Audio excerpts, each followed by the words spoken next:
So, like a lot of people, I too was super hyped for Dawn of War 1's remaster, and I'm super excited to take part in it, even though I personally actually did not play the first game. And honestly, I'm really looking forward to play it, assuming I can actually stop playing Total War Warhammer, because honestly, I love the fantasy games more than I like the 40k games. Regardless, I'm really happy that this game finally got the remaster it deserved. And honestly, I'm really happy the Blood Ravens are finally coming back to the mainstream because, unlike most video games, this game is one of the few games where the Ultramarines are not the main character. That's right, move over Malam Kaido, and you too, Titus, because we got the real Chad in this room. We got Gabriel Angelos. This dude is so badass, he can do a backflip in Terminator armor. Do you realize how awesome this guy is?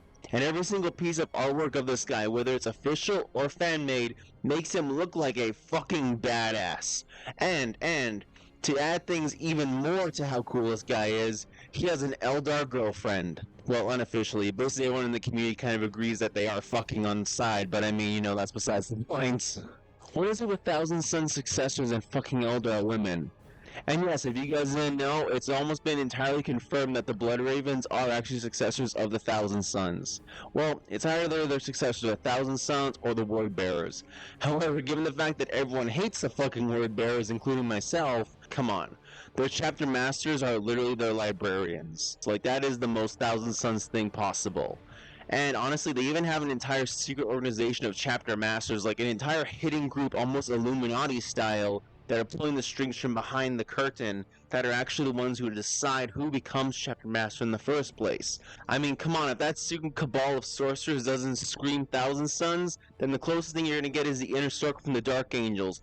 And last time I checked, these guys don't deal with the Fallen. Though they do actually have a Fallen Brotherhood now I think about it. Their entire fifth company did disappear into the warp that one time. Maybe they are Dark Angel successors.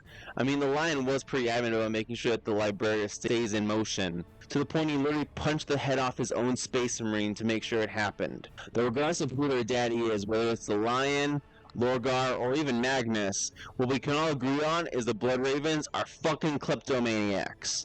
Because here's another thing I want to discuss about this game that I find just so enjoyable. A lot of the relics and like power-ups you can get throughout this game are based off of actual relics in the universe of Warhammer 40k. Like, Forgebreaker, Ferris Manus' hammer, the thing Fulgrim built, the thing that Perturabo has that has a demon inside of it? Yeah, it turns out the Blood Ravens have it. Yeah, this is technically a power-up in-game, but this game is canon. Like, everything that happens in this game is considered canon to the entire universe. Meaning, by whatever leap in logic, meaning that the Blood Ravens literally have relics from the Imperial Fists, White Scars, Ultramarines, Dark Angels, Imperial Fists, and the Iron Hands. And even some traitor relics on top of that. And not to mention, could you imagine how fucking cool it would be if Gabriel Angelos had Forgebreaker, walked up to Fulgrim and just smacked him upside the fucking head with it? That'd be awesome! Or even just Perturabo, one of the traded Primarchs anyway. If you guys haven't given Dawn of War a try, I highly suggest it. It's actually on sale right now on Steam for 10% off. Or if you guys have the original version, which I do, you can actually get it for up to 30% off. And if me hyping up the Blood Ravens wasn't awesome enough, here's a little bit more sweet in the pot. You get to play as 9 playable factions across the planet of Tartaros and trying to capture it and reclaim it for the Imperium, or to the forces of the Dark Gods and the Black Legion. And honestly, if you guys get this game, make sure to hop on to online multiplayer, because I love to find and verse some of you guys. And this is going to be a bit of a shorter video today, just because I wanted to hop onto all the hype that was the Dawn of War series, and express my love for the magpies that are the Blood Ravens, because they are one of the first factions I actually learned about, though not through the Dawn of War series, just by the fact that they look fucking cool, because red is one of my favorite colors, probably why I like Magnus the Red so much, and because I'm an edgy little fuck, ravens and crows are some of my favorite birds. Outside of the hair, maybe me and Corvus Corax do have a lot in common. Anyway, with all that out of the way, I've got nothing else to say, and I hope you guys all have a great rest of your day. Bye.